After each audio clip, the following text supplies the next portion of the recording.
Tapi kalau nggak ada yang memimpin gerakan ini, nggak akan jadi. Saya bismillahirrahmanirrahim.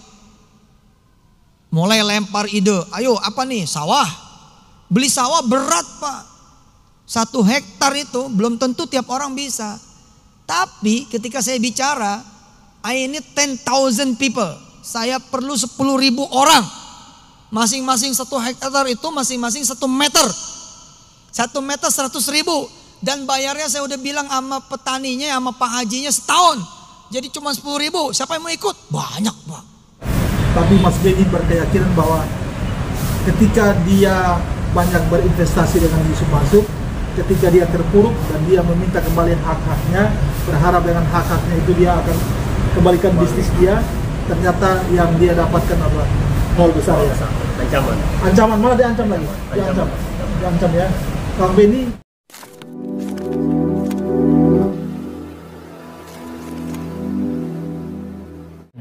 Assalamualaikum warahmatullahi wabarakatuh. Welcome back to my channel Detektif. Ya teman-teman, ini kita ngomongin patungan usaha dan apa ya? Sepertinya ini patungan sawah ya. Nah teman-teman perlu ketahui, selain patungan sawah ini yang diungkapkan nanti di video wawancara pada show, ada juga patungan tabung tanah ya. Ini saya masih bertanya-tanya, tabung tanah ini masuk golongan patungan sawah atau tidak. Tapi kalau misalkan menurut data yang diberikan oleh teman-teman korban patungan tanah ini, korban tabung tanah ini berkasnya memang tabung tanah ya. Nah tapi kalau patungan sawah ini, saya nggak tahu bentuknya seperti apa. Nah nanti mungkin saya akan lihat di pengacara berkasnya ya teman-teman. Nah teman-teman, ada 2 pernyataan yang saling keterkaitan dan ini memang menurut saya kasus ini memang semacam, saya agak sulit untuk membayangkan gitu orang seperti apa yang di depan publik gitu ya. Dia itu seolah-olah kayak malaikat gitu, tapi di belakang itu seperti tanda kutip ya sangat ya gitulah teman-teman.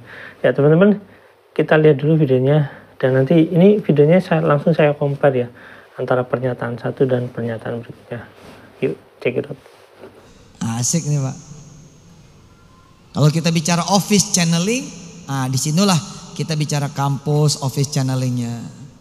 Jadi kolektor fundraisingnya adalah entitas community, masjid, musola, madrasah, sekolah, pengajian, organisasi, komplek, RT, RW, 10 juta, merem Pak. Tanpa bicara panjang lebar, saya langsung pilih proyeknya.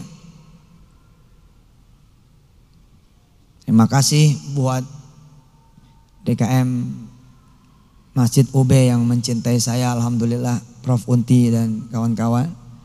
Saya kembali lagi diizinkan oleh Allah bisa ke sini. Saya selalu bahagia kalau kemari. Benar, saya suka ngiri sama saudara semua. Allahu Akbar. Saya S1 itu perlu perjalanan 18 tahun. Baru selesai. Masuk 92, lulus 2010. Terus ngelihat teman-teman pasca sarjana, Pak Unti udah profesor, aduh ngiri gitu. S3 banyak, sebagai gantinya saya langsung S8. Ini S8. Ya. Langsung saya beli S8 biar beda. Dulu saya eksekusi tanpa ilmu Pak. Maksudnya tuh tanpa ilmu how to collect yang diizinkan oleh pemerintah. Nah, salah satu buntutnya masih saudara suka lihat seliwuran di internet, di medsos, sokmed, Ustadz Yusuf penipu. Ya saya terima, itu resiko perjuangan. Enggak, saya mah enggak pernah mau marah. Kan kata Aisyah apa? La taghdab walakal jannah, gitu katanya. Jangan marah, nanti dapat sorga. Jadi saya dihujat. Masih tuh kalau Anda googling di internet, wah malah baru-baru ini Prof Unti ada yang bikin posko Judul poskonya clear. Posko korban investasi Yusuf Mansur. Saya bilang, lo malah makasih dong bila ada orang membantu menemukan kesalahan kita apa gitu. Zaman dulu begini Prof Unti dan kawan-kawan DKM ya. Nama antum siapa? Dr. Anas. Jadi dulu tuh begini, ada yang saya pimpin sendiri. Nah yang saya pimpin sendiri itu namanya patungan usaha. Patungan usaha itu proyeknya hotel. Makasih nih UB TV. Patungan usaha proyeknya hotel, namanya Hotel City. Nah Hotel City berdiri Pak, sudah berdiri 2 tower, 285 kamar. Jadi zaman dulu saya cuma ngumpulin lewat Twitter loh, lewat Twitter. Udah kan, udah belajar kan gitu kan, saya bikin hashtag tuh, patungan usaha. Seminggu saya bikin hashtag, ngajarin orang bagaimana kemudian duit kecil tapi rame-rame bisa beli barang gede. Tapi kalau nggak ada yang memimpin gerakan ini, nggak akan jadi. Saya bismillahirrahmanirrahim mulai lempar ide, ayo apa nih, sawah. Beli sawah berat Pak. 1 hektar itu belum tentu tiap orang bisa. Tapi ketika saya bicara, I need 10,000 people. Saya perlu 10.000 orang. Masing-masing 1 hektar itu masing-masing 1 meter. 1 meter 100.000. Dan bayarnya saya udah bilang sama petaninya, sama Pak Hajinya setahun. Jadi cuma 10.000. Siapa yang mau ikut? Banyak Pak. Banyak Pak.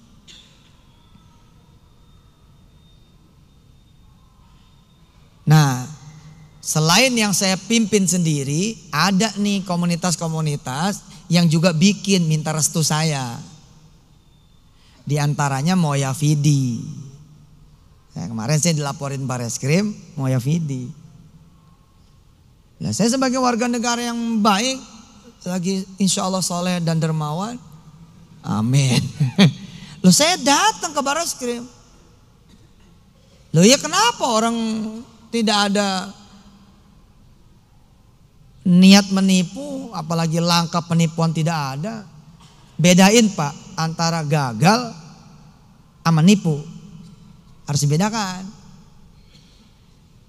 Kalau gagal nih masalah bisnis proses yang belum sempurna, bisnis model, bisnis konsep yang belum sempurna, atau karena situasi, force majeure atau lain sebagainya gitu loh. Maka ketika dilaporkan ke Bareskrim, saya mempersilahkan Bareskrim kemudian melakukan investigasi. Hasil akhir investigasi itu adalah teman-teman Bareskrim pada pengen foto sama saya. Foto Ustadz, masalahnya udah selesai nih, tidak ditemukan unsur penipuan. Tapi sebagai Ustadz yang baik, lagi kaya dan dermawan, amin. Kan ini doa. Bukan ria nih, doa. Ria itu anaknya Ustadz Akib. Jadi ria jangan dibawa-bawa. Ini bukan ria, ini ngasih tahu gitu loh. Sebagai Ustadz yang mencoba menjadi orang kaya, kaya hati, berbesar diri, berbesar hati, saya mengatakan bahwa ya sudah, karena komunitas itu patungan atas dasar ceramah saya, walaupun saya tidak tahu transfernya. Jadi kayak gini loh, Anda lapor ke saya, Ustadz ada tanah nih, boleh nggak saya kumpulin teman-teman saya satu kampus? Yo monggo silakan. Lalu orang-orang transfer ke ente. Ya nggak fair dong kalau saya ikut tanggung jawab kan. Tapi saya ambil alih. Saya katakan bahwa Moya Fidi saya ganti. Coba tuh. Alhamdulillah. Berharap Allah mengganti 700 kali lipat. Nah nilainya Pak 1,5 miliar. Dan dari 1,5 miliar itu sudah 1 miliar lebih saya ganti. Ini ada beberapa orang yang berbaik hati menemukan kesalahan saya. Masih nyari nih kesalahan saya apa. Ya monggo, alhamdulillah. Dia bikinlah tuh posko tuh saat ada di Medan, ada di Surabaya. Nggak tahu nih terakhir kata dia mau press conference lagi. Ya nggak apa-apa. Ya, Mas Benny ini adalah orang yang pernah berinvestasi cukup banyak dengan Yusuf Mansur. Sampai ratusan juta ya Mas. Nah, memang banyak hal yang mempengaruhi usaha orang itu jatuh gitu ya. Tapi Mas Benny berkeyakinan bahwa ketika dia banyak berinvestasi dengan Yusuf Mansur, ketika dia terpuruk dan dia meminta kembali hak-haknya, berharap dengan hak-haknya itu dia akan kembalikan bisnis dia, ternyata yang dia dapatkan adalah nol besar ya. Ancaman, malah diancam lagi. Diancam ya. Kang Benny, Anda ini investasi yang Anda ikuti itu mulai dari apa aja, Mas? 2014 Februari Ya. tanggal 10 itu ada patungan usaha. Itu usaha. Nomor kontaknya sampai sekarang masih tersedia tuh Pak. Kontaknya siapa? Yusuf Mansur. Orangnya manajemen lah. Sedangkan jadi kalau ada mau usaha hubungi nomor sekian. Iya. Ada nomornya 0853 sekian gitu Ya, kan. itu M3 gitu kan. M3. Ya. Maksudnya orang-orangnya Yusuf Mansur itu. Langsung suruh transfer ke rekening sekian gitu kan. Iya. Karena percaya sekelas ustadz gitu kan. Iya. Ya sudah, kita bismillah gitu kan. Ya, berapa banyak? Itu 10 saham Mbak. 10 saham itu berarti kalau nominalin zaman itu ya Iya. 120 juta. 10 saham itu beliau mengindikan ke iklan itu 10 Iya. juta, 12 juta per Iya. saham. Jadi patungan usaha 120 juta ya. Itu yang pertama. Yang kedua, investasi apa lagi Mas Benny? Sawah kita sama teman-teman. Investasi itu sawah di Pandeglang. Pandeglang ya. Pandeglang karena mau ditawarin ke Pandeglang, Iya. itu ditaruh per meter 100.000. 100.000 antum ambil Kita ngambil ya hitungan uangnya 50 juta lah kan. 50 juta. Investasi patungan sawah. Investasi sawah ya. Terus habis itu Ya, itu Paytrend, Titanium. Titanium berarti berapa? Titanium 10,1. Iya. 10.100.000. Mas Benny, saya baca dari apa namanya? Dari curhatan-curhatan Iya. antum berdua dan Iya. istri. Selain investasi itu juga sedekah Ya. sedekah ke Darul Quran. Ya, saya setah hati lah. Bisa ke hati. Saya pernah dibiarkan. Iya, jadi kalau investasi itu sekian ratus juta, kalau sedekah berapa banyak? Ya, itu yang disebutin, mas saya bingung juga kalau katanya ya ada lah itu kan. Iya.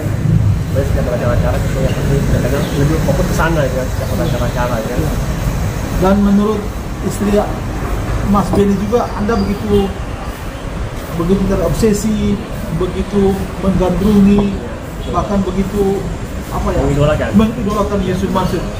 Gimana ceritanya biar aku bisa siapa yang memperkenalkan pertama? Iya, saya ngeliat beliau di TV di media, Iya. TV pembawaannya masuk di dalam logika saya kan. Pembawaannya masuk dalam logika saya. Materi-materi segala macam itu saya ikutin. Iya.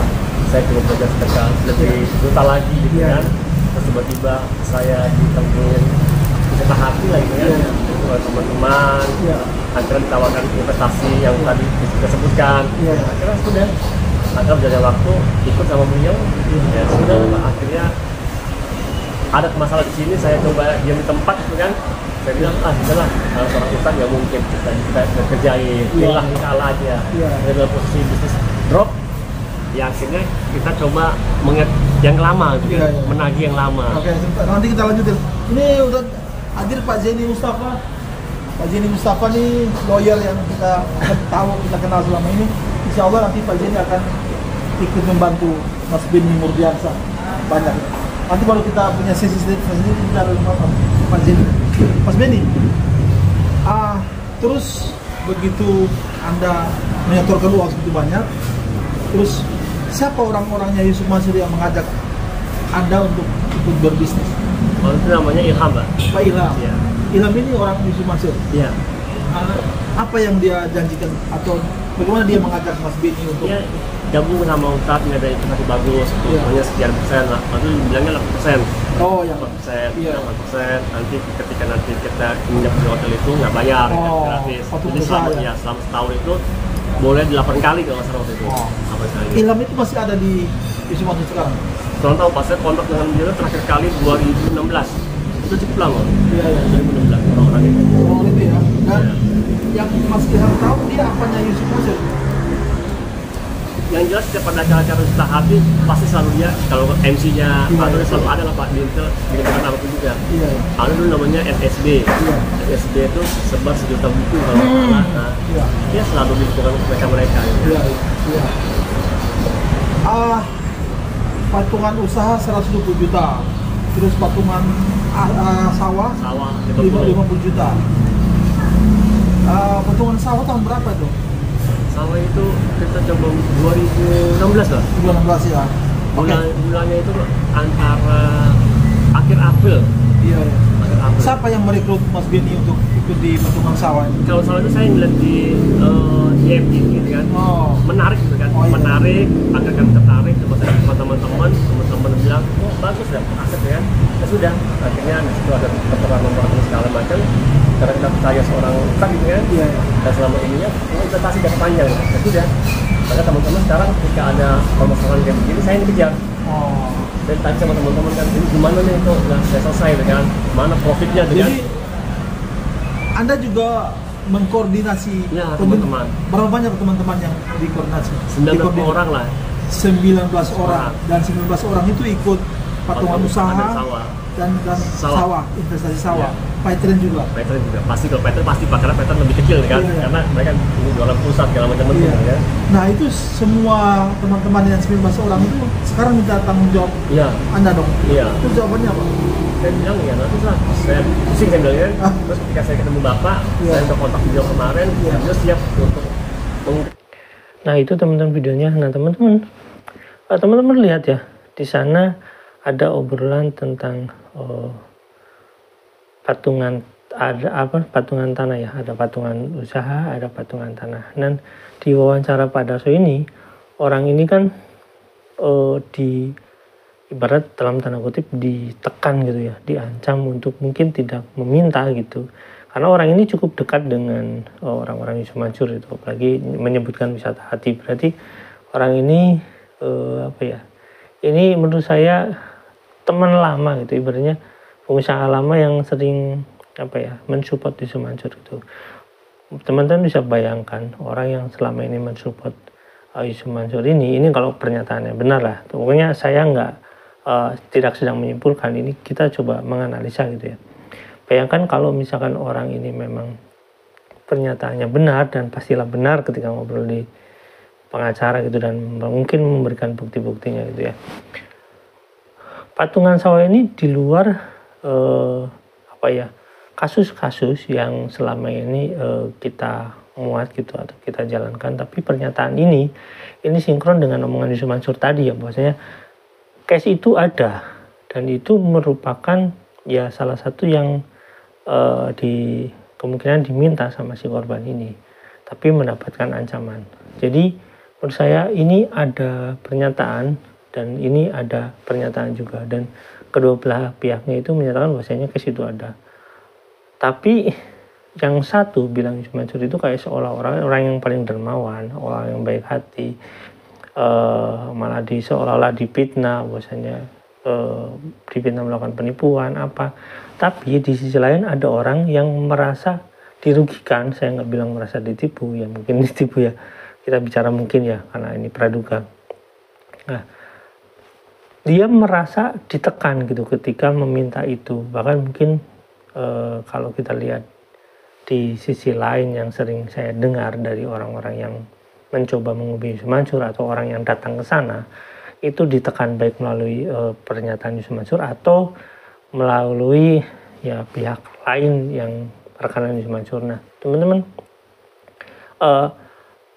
orang ini mungkin semacam kayak orang pemilik, saya katakan pemilik Hotel City sebelumnya, orang yang membangun Hotel City itu kalau dia berhubungan dengan pihak yang pihak yang no itu kalau sedang menagih itu diancam gitu ya. Saya nggak bilang Yusuf Mansur, teman-teman nanti menyimpulkan sendiri ya. Biasanya pemilik yang pertama itu berhubungan yang itu, yang ono gitu, yang sebelah sana itu kalau sedang nagih itu diancam gitu ya.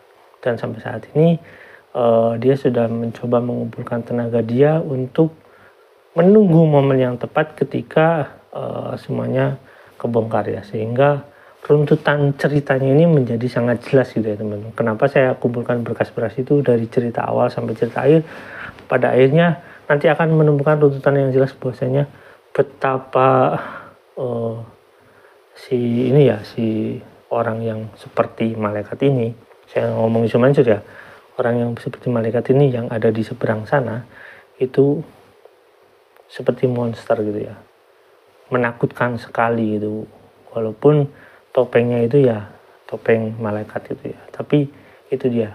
Ini saya nggak ngomongin Yusuf Mansur ya, ini cerita orang yang sebelah sana dan yang sebelah sana gitu ya. Nah, terlepas dari cerita yang barusan itu, kita masuk ke cerita yang obrolan Pak Darso dengan orang ini ya, orang yang ya merasa dirugikan oleh Yusuf Mansur. Ini akan menguak satu kasus lagi, yaitu kasus patungan sawah. Dan patungan sawah ini kita nggak tahu nilainya berapa ya teman-teman. Terus terang, patungan sawah ini dari dulu saya coba teliti satu-satu, ini korbannya belum banyak, dan itu yang saya temui belum banyak, artinya belum bisa nemui banyak ya orang-orang yang berinvestasi di sana. Saya nggak tahu jumlahnya berapa, sehingga kita tidak bisa menyimpulkan apakah berapa miliar, apakah berapa ratus juta, kita nggak tahu. Yang jelas kasus ini menambah daftar, atau pernyataan Bapak ini menambah daftar betapa ya tidak bertanggung jawabnya Yusuf Mansur terhadap cara dia mengumpulkan uang gitu ya. Ketika dia menawarkan surga, dia menawarkan keuntungan kepada orang-orang ini. Saya katakan menawarkan surga karena dia bilangnya kan selalu ya untuk umat gitu ya, menawarkan surga, menawarkan keuntungan, dan dibalas dengan ketidakamaнаhan Yusuf Mansur, dan malah katanya mendapatkan tekanan, dan saya nggak bilang ancaman, dia tekanan.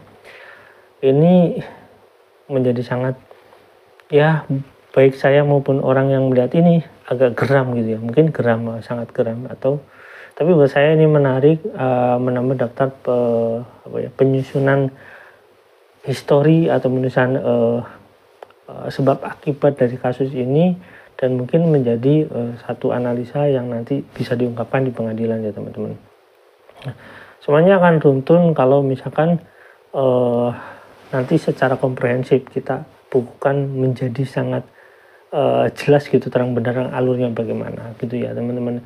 Jadi seperti yang saya katakan sebelumnya, bagaimana perjalanan kasus ini. Jadi perjalanan kasus ini memang tidak serta-merta saya dengan Pak Darso ada hubungan, dengan Pak Jenny ada hubungan masalah penuntutan kasus, enggak. Mereka berjalan ya sudah berjalan aja, saya berjalan ya berjalan aja gitu.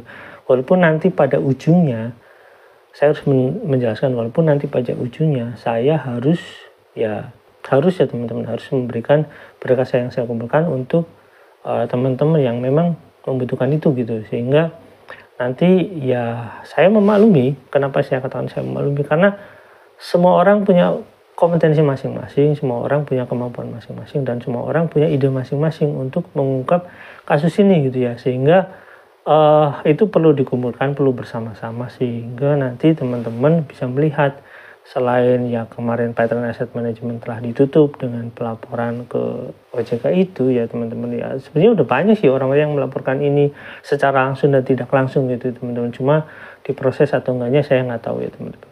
Teman-teman, itu intinya. Selain case yang selama ini teman-teman lihat, dan itu salah satu case baru yang muncul. Sebenarnya video ini udah pernah saya tayangkan gitu ya beberapa waktu yang lalu, tapi ini saya munculkan kembali karena memang ada pernyataan daripada Bapak yang diwawancara pada saat ini. Ya, teman-teman, sampai di sini jangan lupa like, share, dan komen, jangan lupa juga share. Wassalamualaikum warahmatullahi wabarakatuh. Bye.